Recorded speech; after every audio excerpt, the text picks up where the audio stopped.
ইয়াৰ প্ৰতি কোনো নজৰ নাই, কোনো বিধি ব্যৱস্থা নাই।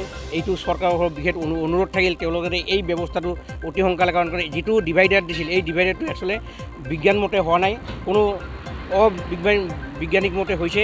সেইকাৰণে এই ডিভাইডাৰটো যিমান পাৰে সোনকালে উঠাই দিব লাগে আৰু নতুন পদ্ধতিত যি বিজ্ঞানসন্মতিভাৱে যিটো ভাল হয় সেইমতে ডিভাইডাৰটো দিব লাগে। কাৰণ এই ডিভাইডাৰৰ জৰিয়তে আমাৰ এই অঞ্চলৰ বহু মানুহৰ পথ দুৰ্ঘটনাত মৃত্যু হৈছে, ঘূণীয়া হ'ব লগা হৈছে।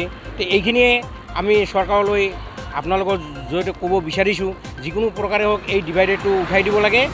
ঘাইপথৰ ওপৰত ডিভাইডাৰবিলাক পৰি আছে বা গাড়ীত খুন্দা লাগি মানুহবিলাক ঘূণীয়া হৈছে, গাড়ী এক্সিডেণ্ট হৈছে, তাৰ ফলত ডিভাইডাৰ যেনে তেনে ৰাস্তাৰ ওপৰত পৰি আছে।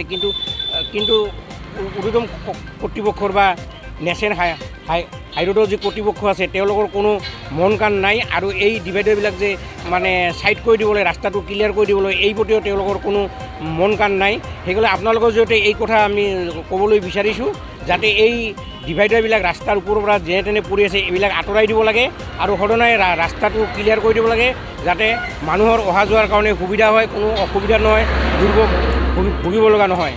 নহয় চাওক, বাইক ৰেলী তেখেতে সজাগ কৰিছে, কিন্তু তেওঁলোকৰ যি ৰাস্তাৰ অৱস্থা যি এইবিলাকৰ প্ৰতি কোনো কাণসাৰ নাই। তেওঁলোকে মানে ৰংগমঞ্চলৈ ব্যস্ত, কাৰণ বাইক ৰেলী কেনেকৈ হেমলেট পিন্ধি চলাব লাগে, বাইক ৰেলী দিব লাগে, এই প্ৰতি তেওঁলোকৰ মন কাণ।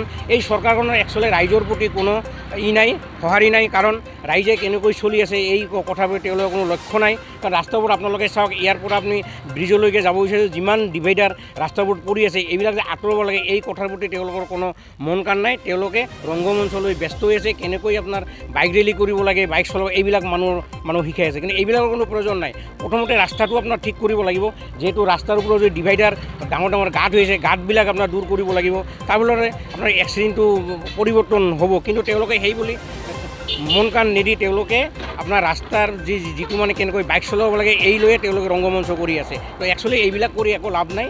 আমাৰ যি মূল সমস্যাবিলাক সমাধান কৰিব লাগে, তেওঁলোকে একচুৱেলি মূল সমস্যাৰ পৰা ফালৰি কাটি তেওঁলোকে কেনেকৈ এই মূল সমস্যাবিলাকৰ আঁতৰি থাকিব এই লৈ তেওঁলোকে ব্যস্ত হৈ আছে।